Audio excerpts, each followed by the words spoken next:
Today, Thailand's Supreme Court acquitted the final three defendants from the $0 tourism scam. Meanwhile, Thai nationals signing up to help defend Ukraine, and Bangkok installs over 62,000 security cameras all over the capital. Details on these stories coming right up.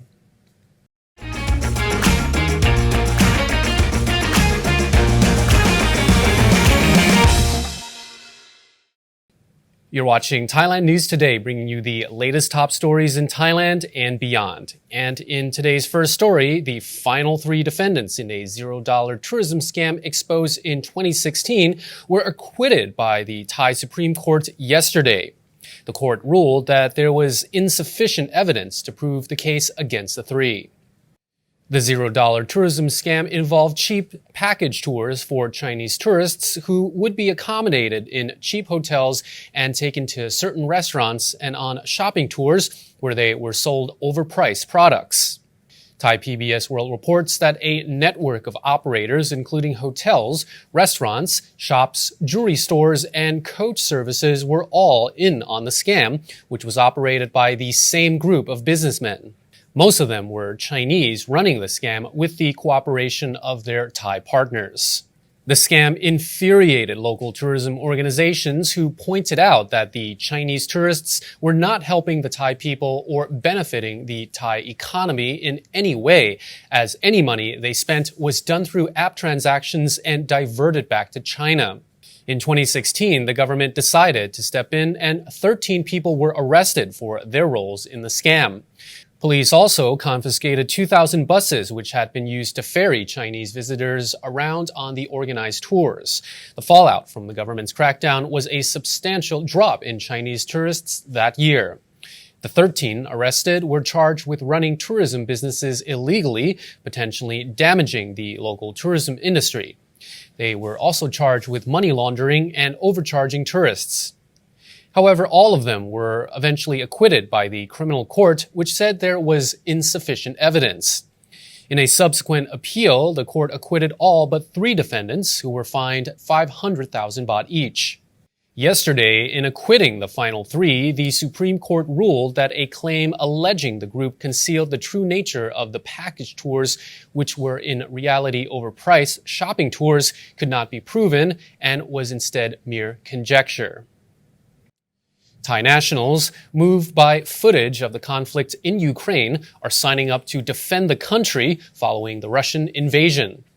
Last week, the Embassy of Ukraine posted on its Facebook page appealing to foreigners to help the country fight the Russian offensive. According to a report, a notice outside the embassy in Bangkok requested applicants to submit paperwork that includes evidence of military training via email. Volunteers must also pay for their own travel costs and related expenses. Around 20 Thai nationals showed up at the Ukrainian embassy yesterday. They have also created a line group in which to share information about the process. However, one stumbling block is that many of the applicants lack basic weapons training. Others are former conscripts but have never actually fought in battle. Meanwhile, the Ukrainian embassy has dismissed rumors that volunteers who go to fight in Ukraine will be given Ukrainian citizenship and other compensations.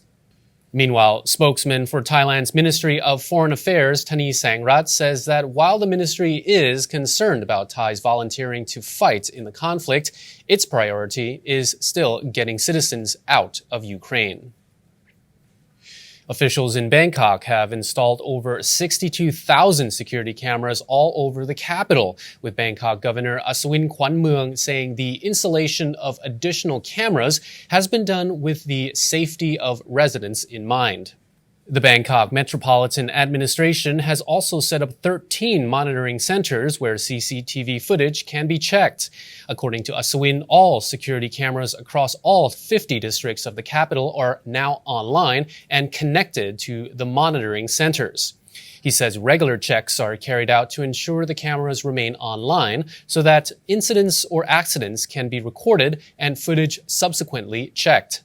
The governor says members of the public can request to view the footage from any of the cameras by contacting the monitoring centers.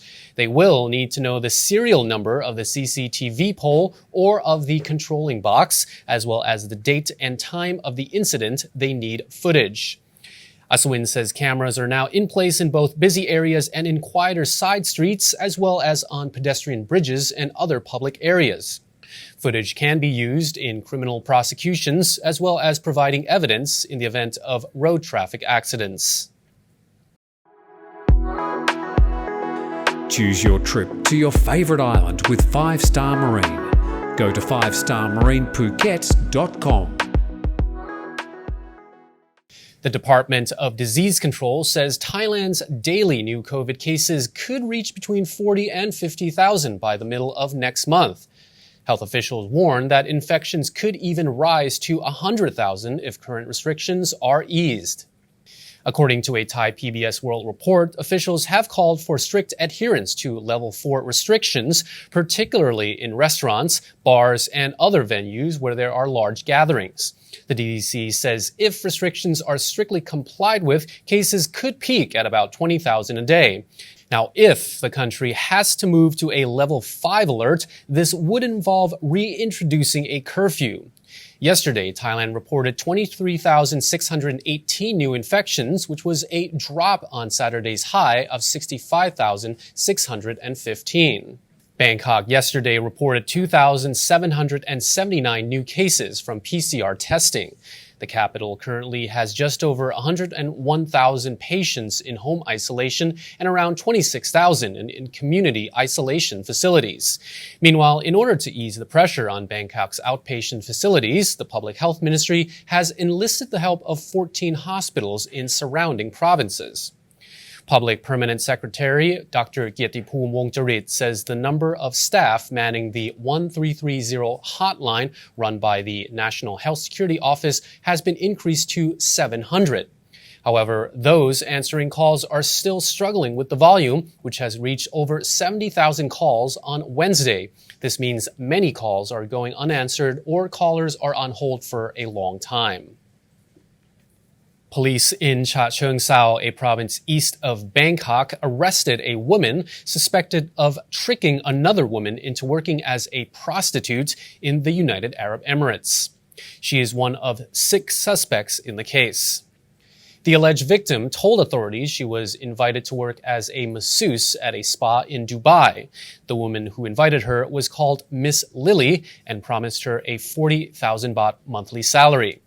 After she flew to Dubai in September, Miss Lily confiscated her passport and ordered her to give clients sexual services. The Department of Special Investigation said when the alleged victim wanted to leave, she was told she would have to pay 70,000 baht for expenses. The woman arrested in Chachoengsao is Thai, while the other suspects are both Thai and foreign. Another was arrested in November, and the DSI Director General told reporters authorities were intensifying their search for the other 4. The alleged victim got public attention in September when, while in the UAE, she posted a video on Facebook about her situation. The video went viral, and Prime Minister Prayut Chan-o-cha ordered the Labor Ministry to coordinate with the Royal Thai Embassy in Abu Dhabi to return her home.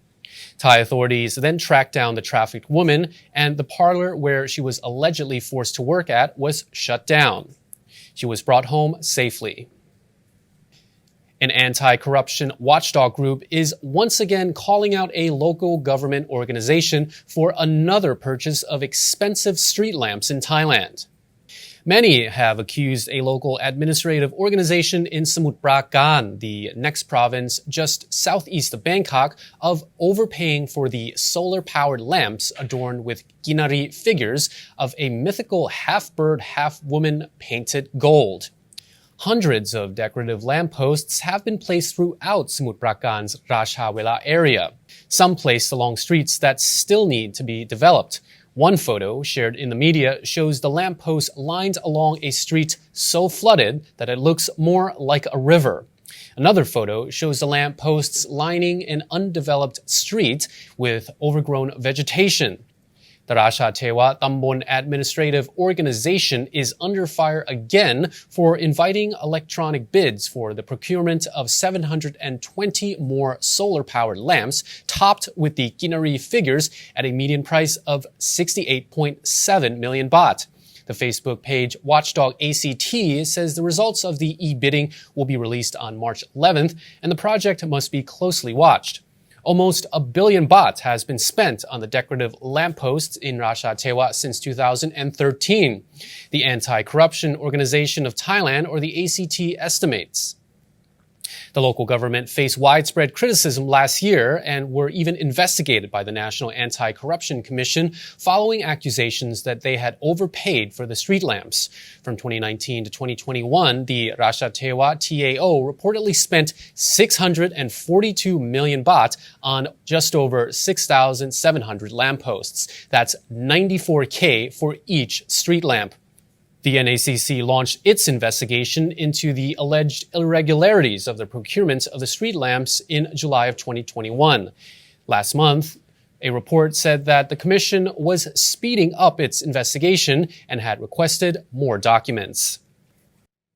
And that concludes our report for this week. Thailand News Today will be back on Monday. Meanwhile, you're now up to date on the Thaiger.